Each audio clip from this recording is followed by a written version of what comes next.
Assalamualaikum, as you know my name is Hamza Tariq and you are watching my YouTube channel. आज की इस video में हम कैपिटल बजटिंग के क्वेश्चन नंबर 14 को डिस्कस करेंगे, जो कि आईआरआर का क्वेश्चन है, इंटरनल रेट ऑफ रिटर्न का क्वेश्चन है। बिफोर डिस्कसिंग दिस क्वेश्चन, मेरी आपसे रिक्वेस्ट है कि वीडियो की डिस्क्रिप्शन में उस्ताद अकेडमी चैनल का लिंक है, जल्दी से जाएँ उसको सब्सक्राइब करें। उसमें बहुत सारे अकाउंटिंग फाइनेंस के लेक्चर्स हैं जो आपको एग्जाम्स के पॉइंट ऑफ व्यू से बहुत हेल्प करने वाले हैं। तो बढ़ते हैं अपनी आज की इस वीडियो में और इस क्वेश्चन को सॉल्व करते हैं।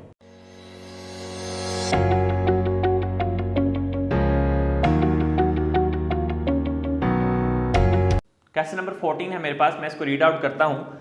Internal rate of return for each of the project shown in the following table, calculate the internal rate of return the indicates for each project the maximum cost of capital that the firm could have and still find the IRR acceptable. उसने आपको 4 project दिए हैं, project A B C and D, और आपको उसका क्या find out करना है, internal rate of return find out करना है। आईआरआर बेसिकली होता क्या है, इंटरनली रेट हम फाइंड आउट करते हैं कि इस प्रोजेक्ट को कितना ये हमें इंटरनली रेट प्रोवाइड करेगा, जो कि उसकी कॉस्ट ऑफ कैपिटल से ज़्यादा होता है। अगर उससे कॉस्ट ऑफ कैपिटल से ज़्यादा होगा तो हम उसको एक्सेप्ट कर लें। कॉस्ट ऑफ कैपिटल मीन्स कि उसको प्रोजेक्ट करने की, फाइनेंस करने की कितनी कॉस्ट है, उससे अगर ज़्यादा रेट मिल रहा हो आपको, आपको ज़्यादा रेट मिल रहा है तो हम उस प्रोजेक्ट को एक्सेप्ट करते हैं। अगर कॉस्ट ऑफ कैपिटल से आपको इंटरनल रेट ऑफ रिटर्न कम मिल रहा है तो वो प्रोजेक्ट रिजेक्ट हो जाता है। अगर आपको किसी क्वेश्चन में कॉस्ट ऑफ कैपिटल बता दी गई है तो वो वाला रेट नहीं होगा, इंटरनल रेट ऑफ रिटर्न आप फिर भी फाइंड आउट करेंगे। कॉस्ट ऑफ कैपिटल आपकी वो होती है जिससे हम एनालाइज करते हैं कि ये आईआरआर अगर इससे ज़्यादा हुआ तो एक्सेप्ट हो जाएगा। समटाइम क्वेश्चन में कॉस्ट ऑफ कैपिटल नहीं गिवन होता, तो इसका मतलब ये कि जो आप आईआरआर फाइंड आउट करोगे, जितना IRR internal rate of return आपका आएगा उससे below then cost of capital हम एक्सेप्ट कर सकते हैं, उससे ज़्यादा हम एक्सेप्ट नहीं कर सकते। तो यही इसका क्राइटेरिया होता है। आईआरआर फाइंड आउट कैसे करते हैं, थोड़ा सा टिपिकल मेथड है, मैं आपको बताता हूँ। वन बाय वन क्वेश्चन को सॉल्व करते हैं। तो प्रोजेक्ट ए है हमारे पास, प्रोजेक्ट ए, यहाँ पे हम इसका केस तो इसमें है नहीं, प्रोजेक्ट ही है हमारे पास, तो वन बाय वन हम सॉल्व करेंगे। प्रोजेक्ट ए को सबसे पहले सॉल्व करेंगे, जिसमें आपको डिफरेंट कैश फ्लो दिए, सेम भी नहीं दिए, डिफरेंट कैश फ्लो दिए। तो मैं आपको दोनों मेथड बताऊंगा कि किस तरह से इसको फाइंड आउट करना है।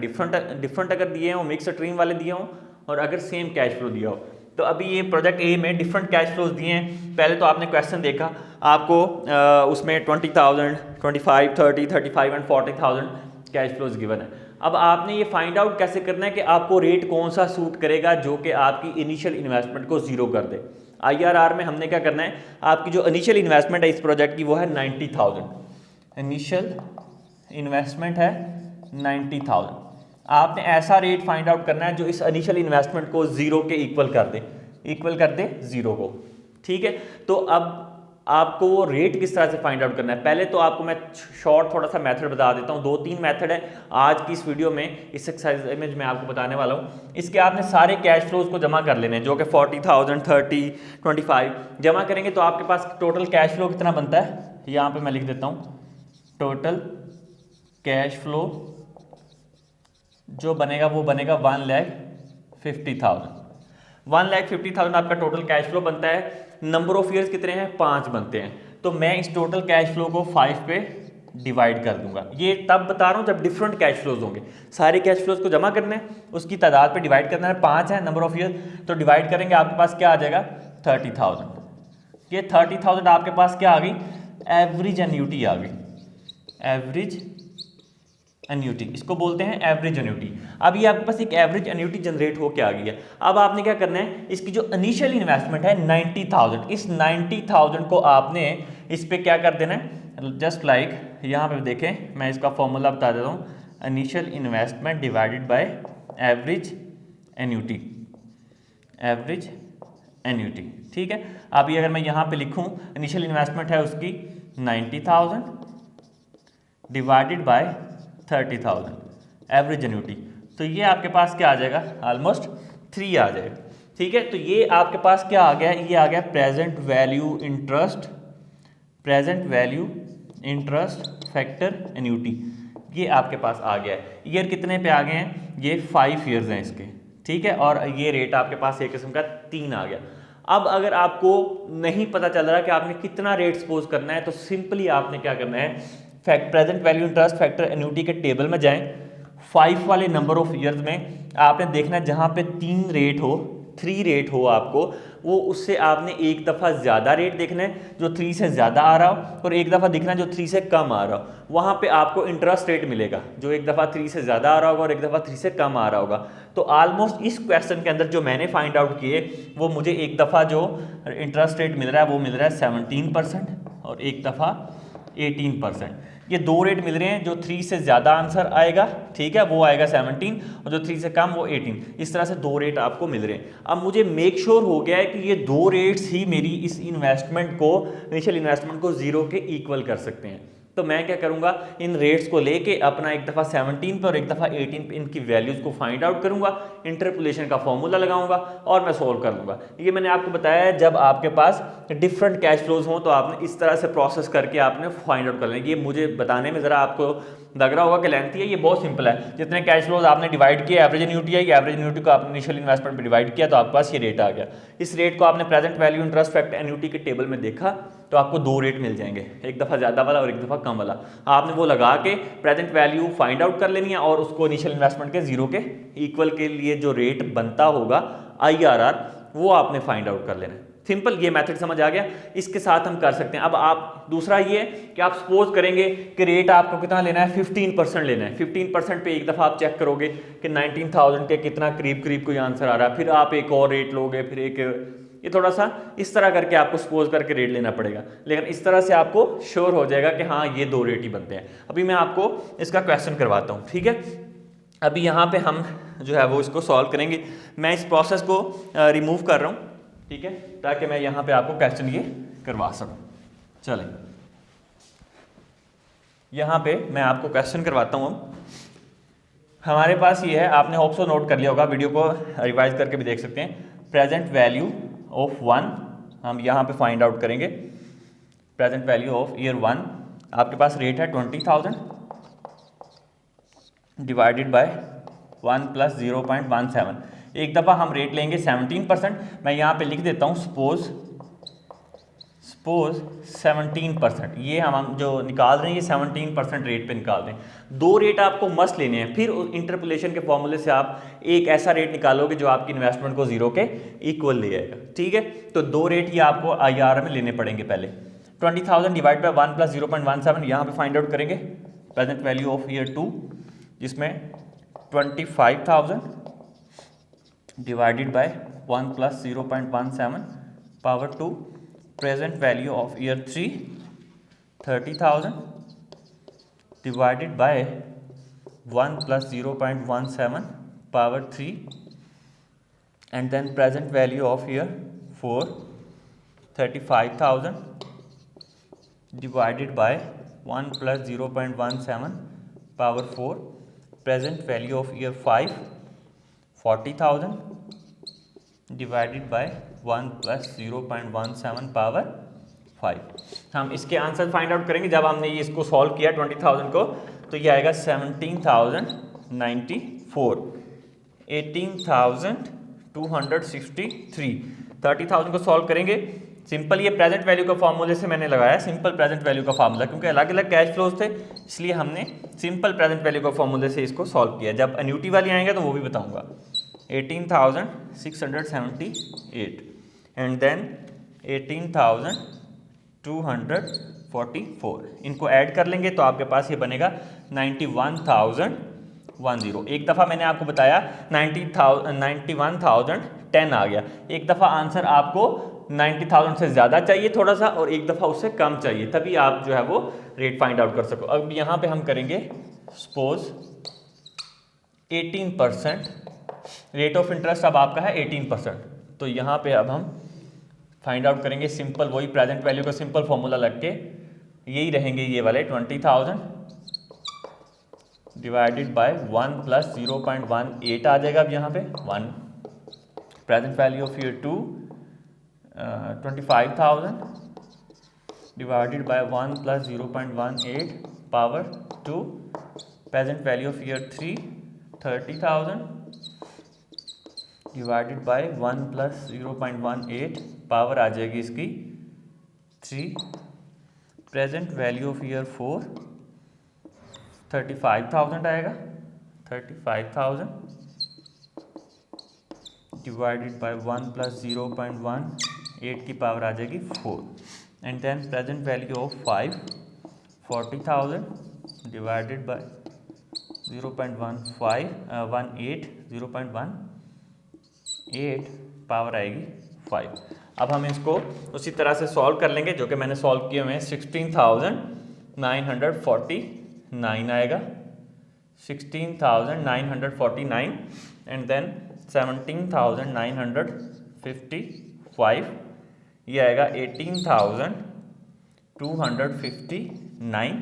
35,000 को सॉल्व करेंगे तो आएगा 18,053 और 40,000 को सॉल्व करेंगे ईयर 5 पे 17,484।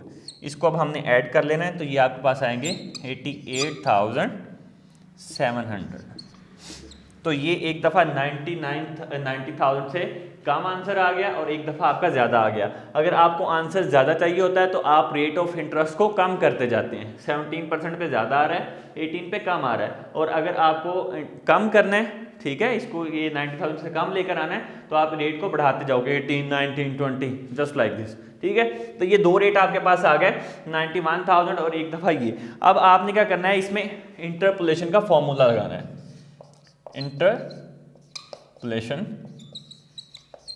इंटरपोलेशन आई ऑफ IRR आपने करनी है। IRR इंटरपोलेशन ऑफ IRR का फॉर्मूला लगा के आप इजीली अब वो रेट निकाल लेंगे जिस पे आपको ये 90,000 की इन्वेस्टमेंट जीरो के इक्वल आप कर सकते हैं। वो रेट आपका एक्सेप्टेबल रेट होगा। ठीक है, चले अभी यहाँ पे हम क्या करेंगे, मैं अगर इसको इस तरह से कर दूं तो आपके पास आएगा यहाँ पे लोअर रेट ऑफ रिटर्न है बेसिकली। ठीक है, लोअर रेट मैंने लिख दिया है, इसको प्लस करेंगे और यहाँ पे इसको डिवाइड करने के बाद आपके पास यहाँ पे आएगा हायर रेट। ठीक है, higher rate minus lower rate, इसको ऐसे ब्रैकेट लगा दें। यहाँ पे आएगा higher amount minus initial investment. Okay, और हम इसको डिवाइड करेंगे किस पे, हायर अमाउंट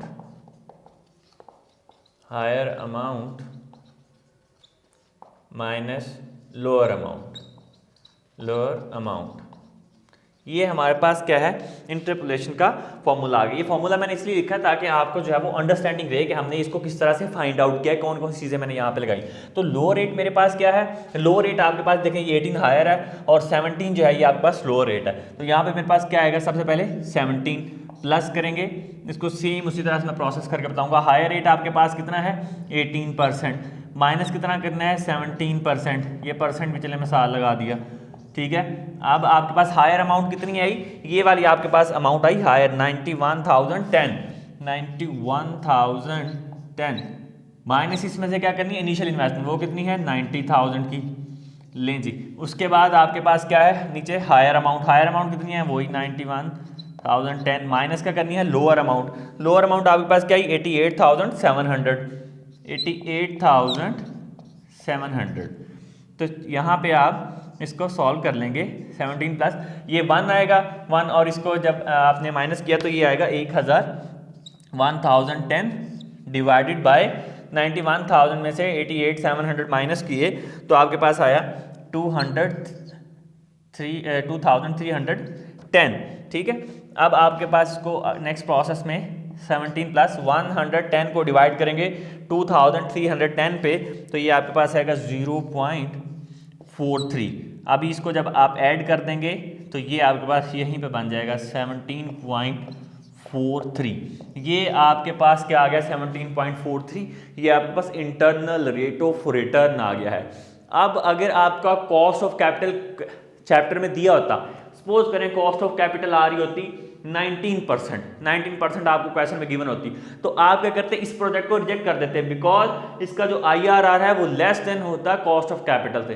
अब चूंकि इस क्वेश्चन में कॉस्ट ऑफ कैपिटल उसने नहीं दी तो हम ये कह रहे हैं कि अगर कॉस्ट ऑफ कैपिटल 17% से बिलो होगी तो हम इस प्रोजेक्ट को एक्सेप्ट करेंगे, अदरवाइज अगर इसकी कॉस्ट ऑफ कैपिटल एक्सीड कर जाएगी 17.43 से तो हम इस प्रोजेक्ट को एक्सेप्ट नहीं करेंगे। इसका जो मैक्सिमम कॉस्ट ऑफ कैपिटल हो सकता है वो कितना हो सकता है 17%, तब ये प्रोजेक्ट जो है वो एक्सेप्टेबल होगा। तो अब आप इसी रेट को अगर फाइंड आउट करना चाहें तो आपकी सेम अमाउंट ये 90,000 निकल आएगी। अगर आप इसको कैश फ्लो में लगा के चेक करना चाहें तो आपकी भी सेम अमाउंट जो है वो 90,000 निकल आएगी। तो ये आपने इस तरह से इसको फाइंड आउट करना होता है। ये मैंने आपको बताया जिसमें मिक्स स्ट्रीम हो और इस तरह से आपने उसको फाइंड आउट करना और ये फिर उसकी इंटरपोलेशन आपने कर लेनी है। दो रेट ही आपको लेने पड़ेंगे, एक दफा कम और एक दफा ज्यादा वाला। ठीक है, तो अभी आप इसको नोट करें जल्दी से, इसके बाद मैं आपको प्रोजेक्ट बी और सी करवाता हूँ।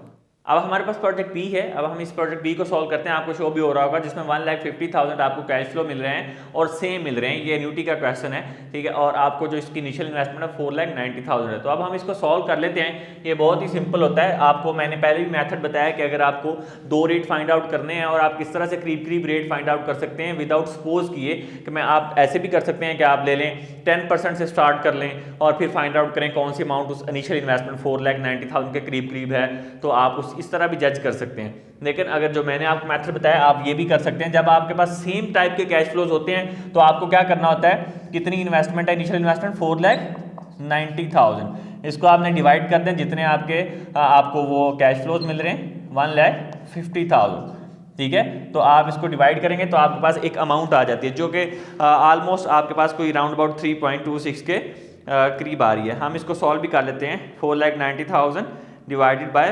1,50,000, तो ये आपके पास जो अमाउंट है ये 3.26 आ रही है, 3.27, ठीक है। ये आपके पास एक अमाउंट आ रही है। नंबर ऑफ ईयर जिसमें आपको कितने हैं 4 गिवन है, नंबर ऑफ ईयर आपको 4 गिवन है। तो आपने क्या करना है, जस्ट लाइक सपोज दैट कि प्रेजेंट वैल्यू इंटरेस्ट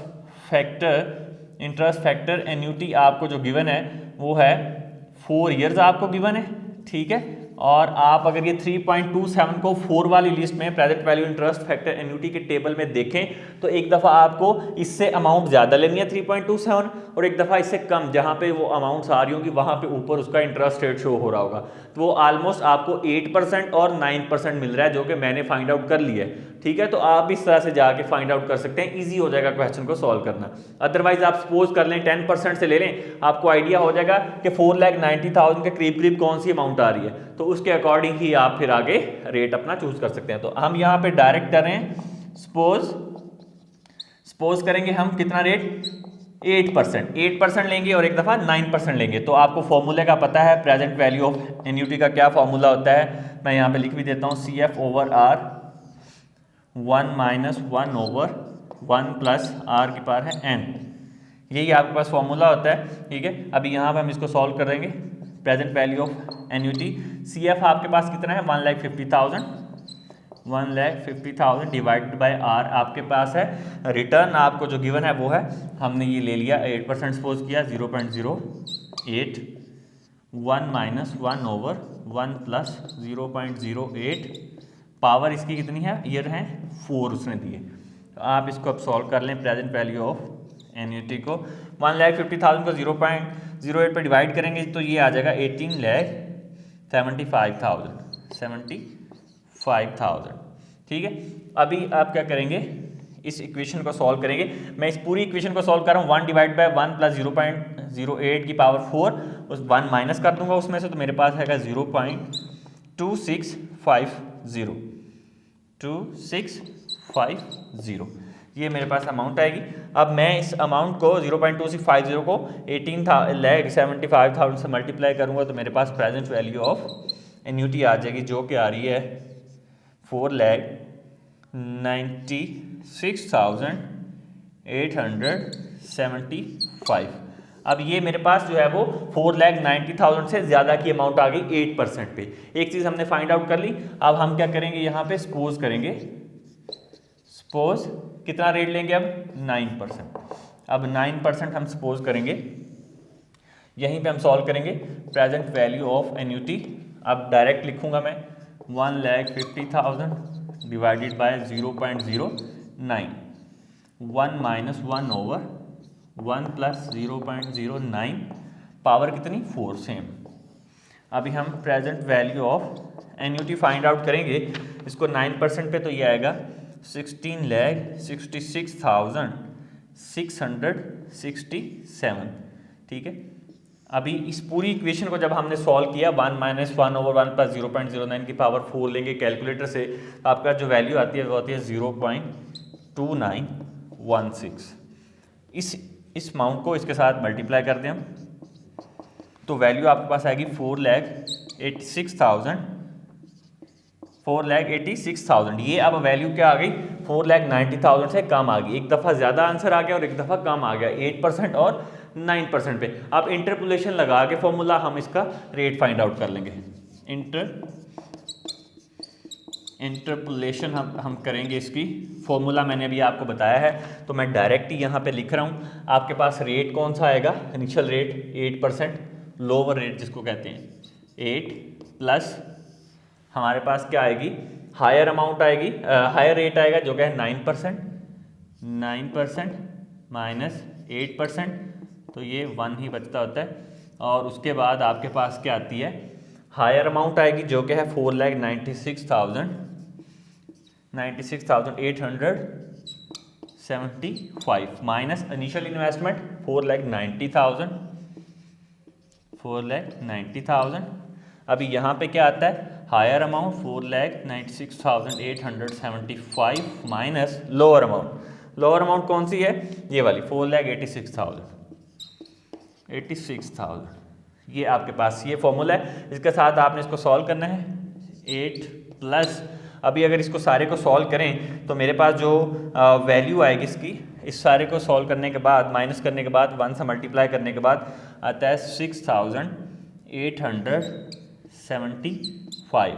डिवाइड कर देंगे इसको किस पे, 10,000, इसको जब माइनस करेंगे तो ये आएगा 10,875।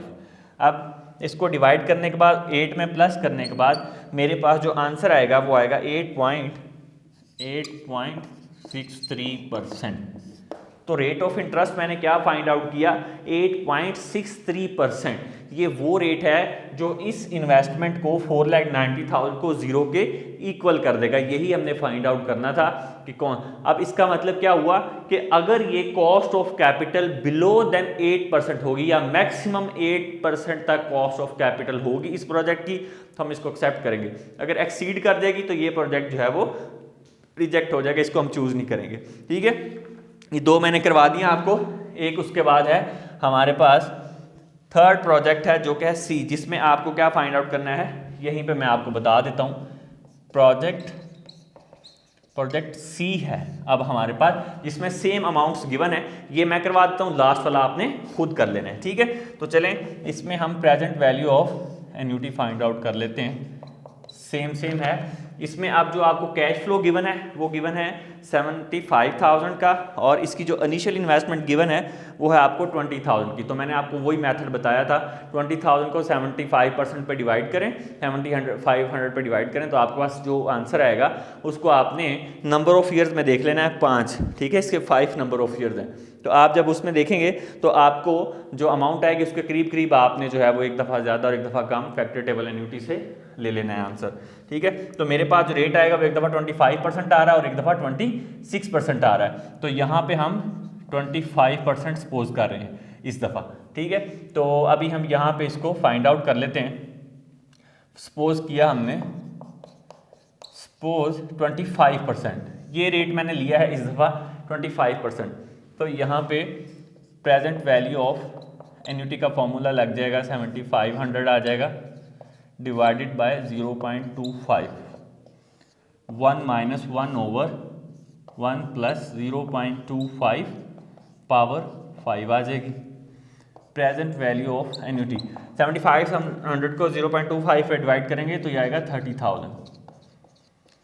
इस सारे प्रोसेस को सॉल्व करेंगे तो ये आएगा आपके पास 0.6723, मल्टीप्लाई कर देंगे आपस में तो प्रेजेंट वैल्यू ऑफ एन्युटी आ जाएगी जो कि 20,169। ये एक दफ़ा आपकी किससे आ गई, 20,000 से आपका आंसर जो है वो ज़्यादा आ गया। तो इसकी इनिशियल इन्वेस्टमेंट भी यहाँ पे लिख देता हूँ। इनिशियल इन्वेस्टमेंट थी 20,000, एक दफ़ा इससे आंसर आपका ज़्यादा आ चुका है। अभी यहाँ पे हम सपोज करेंगे, दूसरा पार्ट सॉल्व करेंगे इसका। सपोज 26%, आप रेट लेंगे हम 26%, तो आपके पास प्रेजेंट वैल्यू ऑफ एन्युटी उसी तरह से 7500 डिवाइडेड बाय 0.26, 1 - 1 over 1 + 0.26 पावर 5 आएगी। प्रेजेंट वैल्यू ऑफ एन्युटी 75,000 को आप डिवाइड करेंगे तो वह आपके पास आएगा 28,846। और इस सारे प्रोसेस को सॉल्व करने के बाद 0.6851 आएगा। मल्टीप्लाई करेंगे, प्रेजेंट वैल्यू ऑफ एन्युटी आपके पास आ जाएगी 19,762। ये आ गई है 20,000 से कम। एक दफ़ा ज़्यादा आंसर आ गया, एक दफ़ा कम आ गया। इंटरपोलेशन का आप लगाएंगे यहाँ पे फॉर्मूला, तो यहाँ पे मैं लिख देता हूँ इंटरपोलेशन का फॉर्मूला लगेगा IRR का, तो आपके पास रेट निकल के आ जाएगा। कम रेट आपका कितना है, लो रेट है 25%, 25 plus higher rate minus low rate, higher rate आपका कितना है 26 माइनस 25%। ओके, हायर अमाउंट आपकी आएगी, हायर अमाउंट आपकी कितनी आई है, ये वाली 20,169 माइनस इनिशियल इन्वेस्टमेंट 20,000, ठीक है। और इसके बाद आपके पास जो वैल्यू आएगी यहाँ पे हायर अमाउंट आएगी 20,169 माइनस लोअर अमाउंट कितनी है 19,762। अब इस सारे प्रोसेस को आप सॉल्व कर लें तो 25 प्लस क्या उसमें प्लस करेंगे आप, ये आएगा 169 डिवाइडेड बाय 407। अब आप इसको डिवाइड करें 25 में प्लस करें तो वैल्यू आएगी आपके पास 25.41। ये आपके पास जो है वो उसका आंसर निकल के आ जाएगा 25.41। ये आपकी क्या आ गई, ये आपका इंटरनल रेट ऑफ इंटरेस्ट आ गया। Cost of capital, if cost of capital, maximum cost of capital is below then 25% or 25%, this project will be accepted. If the cost of capital greater than 25%, this project will be rejected. This is the criteria of internal rate of return that we have to find out in this question. This is the question D requirement है, उसमें अलग अलग दिए गए हैं, वो आपने solve करनी है। सेम मेथड यूज़ करना है, जितने भी क्वेश्चन आएंगे IRR के, इसमें कोई चेंज नहीं आने वाला, सेम मेथड। अच्छा, इसको एक और अच्छे तरीके से करने के लिए, सोफिस्टिकेटेड या इसको कहें आसान मेथड में करने के लिए, विदाउट फैक्टर टेबल कि कौन सा रेट आपने सपोज करना है ड्यूरिंग एग्जाम, ये मैं आपको बताऊंगा। कब बताऊंगा, इस पूरी एक्सरसाइज को कंप्लीट होने के बाद, ताकि आप एक दफ़ा उसका प्रॉपर मेथड समझ लें, फिर उसके बाद आपको शॉर्ट हिंट्स भी पता हो, ताकि आप एग्जाम के पॉइंट ऑफ व्यू से उसको सॉल्व कर सकें। क्वेश्चन को अच्छे से नोट कर लें, कहीं कन्फ्यूजन है, कहीं प्रॉब्लम है, आप मुझसे शेयर कर सकते हैं। वीडियो को ज़्यादा से ज़्यादा लाइक किया करें, शेयर करें अपने फ्रेंड्स के साथ। Thank you so much for watching this video.